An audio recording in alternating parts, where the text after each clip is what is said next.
তো মুসলমানরা আল্লাহর প্রতি বিশ্বাস, আল্লাহর প্রতি আর ভরসা করবি না। ভরসাটা আর দুনিয়ার হারাম খোর বেদিন বেঈমানদের উপরে এসে যাবে। দুনিয়ার জমিনে নিমেষের ভিতরে তারা বেঈমান হয়ে যাবে, আল্লাহকে আর তারা ভরসা করবে না। ও বাবাজি, উদাহরণ দিই, এক নম্বরে আমি আপনাদের বোঝালাম, হারাম খাওয়ার পরে আপনার ভিতর থেকে আল্লাহর ভয়টা উঠে যাবে। দ্বিতীয় জিনিসটা যেটা প্রতিষ্ঠিত হয়ে যাবে, আপনি মরণকে ভয় পাবেন, দুনিয়ার নেতা মন্ত্রীদের ভয় পাবেন, প্রশাসনের ভয় পাবেন, আপনার মরণের আপনি ভয় পেয়ে যাবেন। কিন্তু আল্লাহ নবী পাঁচ জবানে জানিয়ে দিলে ইমানদারেরা কখনো মরণকে ভয় পায় না। তার কারণ হলো, একজন ইমানদারের জন্য মৃত্যুটা হলো পৃথিবীর সব থেকে বড় নিয়ামত। জোরে বলুন, একবার জোরে হবে না? কারণ দুনিয়ায় বেঈমান মরে, কাফের মরে, অন্য ধর্মের জাতির মানুষ মরে, তাদের মরে যাওয়াটা আর মুমিনের মরে যাওয়াটা এক নয়। মুমিন যখন মারা যায়, আল্লাহ তাদের নামের পাশে লিখে দেয়, ওয়ালা তাকুলু লিমান ইউকতালু ফি সাবিলিল্লাহি আমওয়াত বাল আহইয়াউ ওয়ালাকিন লা তাশউরুন। একবার জোরে হবে না? আল্লাহ পাক জানিয়ে দেন, ওয়ালা তাকুলু, তোমরা বলো না লিমান ইউকতালু ফি সাবিলিল্লাহি আমওয়াত, আমার এই বান্দাটা আমার রাস্তায় জান দিয়ে দিয়েছে বলি তোমরা বলো না মারা গেছে। কথা বলো না।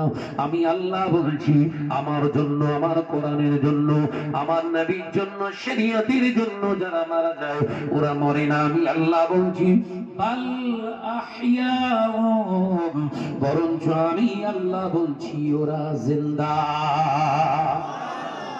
জোরে সুবহানাল্লাহ। আল্লাহ বলছে মুমিনেরা মরে না। সুবহানাল্লাহ বলেন। সুবহানাল্লাহ। কি হলো? মুমিনেরা মরে না। মরে কারা?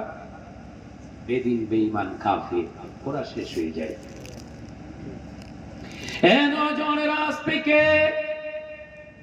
প্রায় ৯০-৯২ বছর হয়ে গেছে মুজাদ্দিদুজ্জামান ইন্তেকাল করেছে। মুজাদ্দিদুজ্জামান পীর আবু বকর সিদ্দিক রাহমাতুল্লাহ আলাইহি ফুরফুরার পীর সাহেব হুজুর ইন্তেকাল করেছে। আজ থেকে ৪০, প্রায় ৩৫-৪০ বছর কি তারও বেশি কম হবে। সৈয়দ শাহ সুফি মুজাহিদে মিল্লাত হযরতে আহমদুল্লাহ হুজুর রাহমাতুল্লাহ আলাইহি ইন্তেকাল করেছে।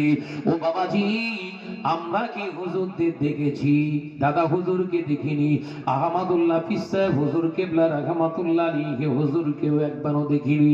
ও বাবাজি, প্রতাপপুর দরবার শুয়ে রয়েছে, হুজুর কিবলাকে আমরাও দেখিনি। কিন্তু দেখেন আল্লাহর কোরআন কতটা সত্য। ওই মানুষগুলো ১০০ বছর পেরিয়ে গেছে, কবরস্থানে পড়ে রয়েছে। তাদের কবরটা জিয়ারত করার জন্য এই মুসলমানগুলো ঘরের সমস্ত কাজগুলোকে ফেলে দিয়ে তাদের কবরের পাশে যে হাত ওঠায় আল্লাহর কাছে দোয়া চায়। কারণ এই মুমিনদের ভিতরে বিশ্বাস, আল্লাহ ওয়ালারা কবরেতেও জিন্দা। প্রমাণ হলো? জি জি হলো জি জি। আপনার বাপ মারা গেছে, দাদা মারা গেছে, ও ওনাদের কবরে সব প্রতিদিন যাইলো? ওর ছেলেও যায় না। ওগুলো দেখে, ওর নিজের ছেলে, নাতি নাতখড়ি সব ওর রেখে যাওয়া সব ধন সম্পত্তি খেয়ে মেখে পরে ব্যবহার করে হুড়িয়ে নিয়ে যাচ্ছে একদম। কিন্তু দাদুর কবরে একবারও গিয়ে হাত তুলে মোনাজাত করে?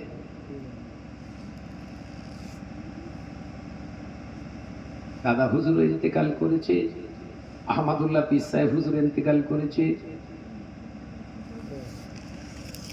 বলেন না আরো আল্লাহ ওয়ালা রয়েছে আপনাদের এলাকায়? যেমন আপনার ওই বলেন সমুদ্রের ধারে হিজলি শরীফে শুয়ে রয়েছে হুজুর। পশ্চিম মেদিনীপুরের টাউনে হাজী মুস্তাফা মাদানী রাহমাতুল্লাহ আলাইহি শুয়ে আছে। ওসব জায়গায় আমি জলসায় গেছি, আল্লাহ নিয়ে যায়, সব দাওয়াত আছে। আল্লাহ চাইলে আবার সব বৈশাখ মাসে সব ঘোরাবে আল্লাহ। তো সব মাজারগুলো জিয়ারাত করতে যায়, যত রাতই হোক না কেন, গেটে তালা দেওয়া থাকলেও বাইরে দাঁড়িয়ে জিয়ারাত করে তাই ঘরে যায়, 24 পরগনায় যায়। কেন বলেন দিন? কোনোদিন দেখা হয়েছে, সাক্ষাৎ হয়েছে? 6 বছর পার হয়ে গেছে বলে। হ্যাঁ, ওনারাও দুনিয়া ছেড়েছে, আর আমাদের বাপ দাদারাও সব দুনিয়া ছেড়েছে। তো একইবার ছেড়ে চলে গেছে, কিন্তু এরা এখনো ছাড়িনি। দুনিয়ার মানুষের হৃদয়ে তারা সব এখনো জিন্দা। একবার জোরে বলুন। আলোচনা বুঝতে পারছেন তো নাকি?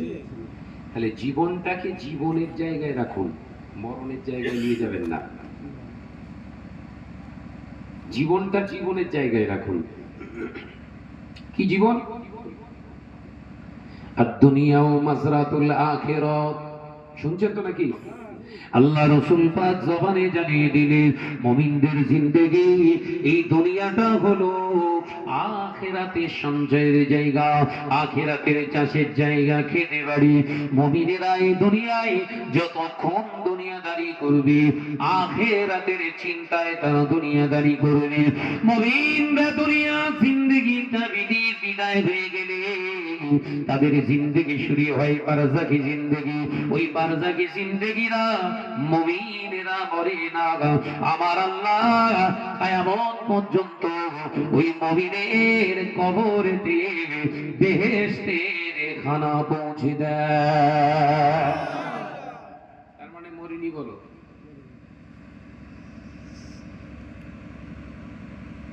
আর আমাদের বাপ দাদার সকল মরে গেছে। কি মুসলমান ছিল বলেন দিন?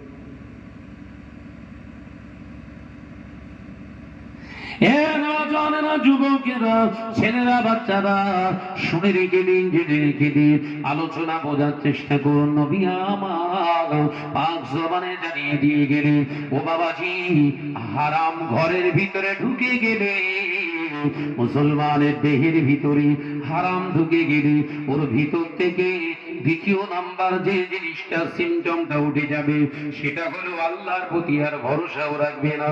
দুনিয়ার বেঈমান, বেদিন বেঈমান, ইহুদি নাসারা নেতা নেত্রীদের প্রতি ভরসা এসে যাবে, ওষুধের প্রতি বিশ্বাস এসে যাবে, কবিরাজ ডাক্তারের প্রতি বিশ্বাস এসে যাবে।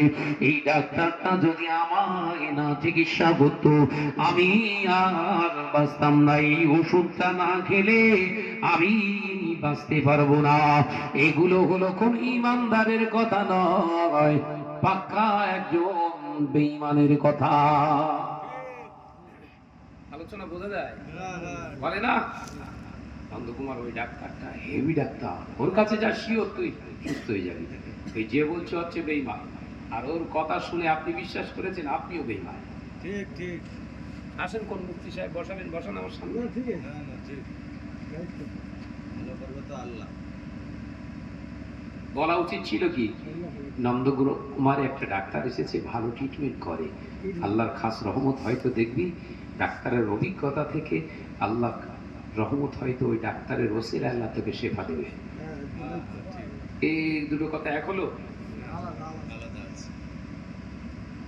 কথা বলতে শিখে গেছি, তাই ভর্তি। আচ্ছা আচ্ছা, শরীর কেমন আছে? না বাবা বলিস, ওষুধ যতক্ষণ ততক্ষণ আমি কথা বলছেন না কেন? বলেন না, বলেন না। এটা বেঈমানের কথা। বেঈমান, আপনার ঈমান নেই। ও দাড়ি থাকবে, রবি ঠাকুরের তো দাড়ি আছে, কথা বলতে পারছেন নাকি?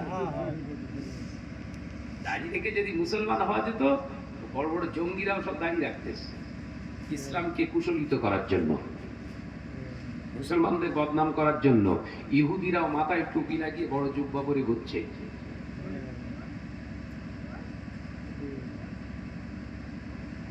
আমি জানি খুব তিতো, ও ডোজটা ঠিক মিষ্টি না, তেতো তেতো লাগছে না? সুগারের ব্যামো তো, একটু তিতো খান, সুগারটা অন্তত ভালো হবে। ও নওজওয়ানেরা, যুবকেরা, ছেলেরা, বাচ্চারা, পর্দানা সিনা মা বোনেরা, দুনিয়ার প্রশাসনের প্রতি বিশ্বাস এসে যাবে, বেদিন বেঈমান কাফেরদের প্রতি বিশ্বাস এসে যাবে, আল্লাহর প্রতি বিশ্বাস থাকবে না। নওজওয়ানেরা যুবকেরা বেদিন বেঈমানেরা বলেছে এনআরসি হবে সিএ হবে মুসলমান ওই কথা বিশ্বাস করে টেনশনে ঘুম হয় না কারণ বাপের 70 বছরের ভিটে বাড়ি আমার বাপের জন্য আমার দাদুর জন্য আমিও জন্মেছি সেই ভিটায় আমার বাপ দাদুর কবর আছে ভিটেতে কিন্তু তারপরেও রাতে ঘুম হয় না সলিমুদ্দিনের তার কারণ হলো জমির দলিলে নামের ভুল এটাই মানি লক্ষণ বুঝতে পারতেছেন না বোধহয় নাকি দেখেন যেই বলেছে এনআরসি হবে দলিলে শুধু দৌড়চ্ছে ঠিক করতে হবে ঠিক করতে হবে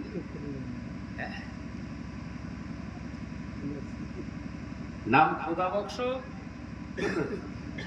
নাম খোদা বক্স আর সেখানে হয়ে গেছে হদ বক্স খোদা বক্সের জায়গায় হদ বক্স হয়ে গেছে ওই হয়ের জায়গায় ওই দিয়ে আর ঘুমায় না 3-4 বছর ধরে শুরু পেরেশান হয়ে আছে ঘুমোয় লাভ মেরে মেরে ওঠে বিয়ে বলছে এরকম করছো কেন বলছে পাকা মারিস না চুপচাপ ঘুম আমি ঘুমোচ্ছি না কেন সে আমি জানি ঘর জায়গায় হয়ে আছে যুবকেরা ছেলেরা বাচ্চারা নূর নবী রাহমাতাল লিল আলামিন হুজুর আমার হযরত খাজা গরিবে নামাজকে বললেন ও বাবা মঈনুদ্দিন বাবা মঈনুদ্দিন আমি হিন্দুস্তানের জমিনে যেতে পারিনি আমি আমার দ্বীনের দাওয়াতটা আমি আপনার হিন্দুস্তানের জমিনে দিতে পারিনি ও বাবা মঈনুদ্দিন যাও যাও যাও আমি রাসূলুল্লাহ তোমাকে বলছি যাও ওই হিন্দুস্তানের জমিনের জন্য আল্লাহ তোমাকে কবুল করেছে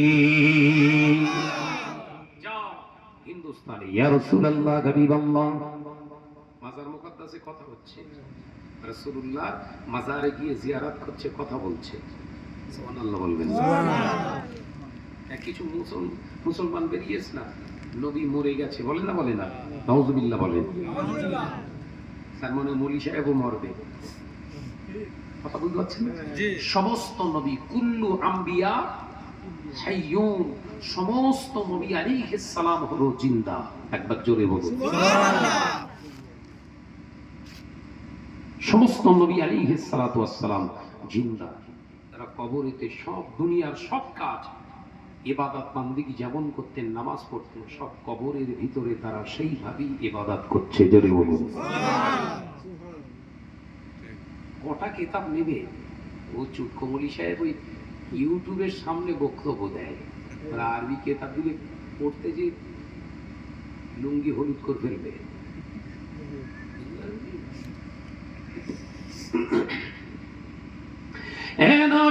যুবকেরা ছেলেরা বাচ্চারা পর্দানাসীনা মা বোনেরা আল্লাহ নবী দো জাহানের বাদশাহ হাবিবুল্লাহ নবী জনাবে মুহাম্মদ রাসূলুল্লাহ সাল্লাল্লাহু আলাইহি ওয়াসাল্লাম হুজুর আমার হুজুরকে যখন হযরত খাজা গরিবে নওয়াজকে বললেন ও বাবা মঈনুদ্দিন হিন্দুস্তানের জমিনের জন্য আল্লাহ তোমাকে কবুল করেছে ইয়া রাসূলুল্লাহ ইয়া হাবিবাল্লাহ হুজুর আমি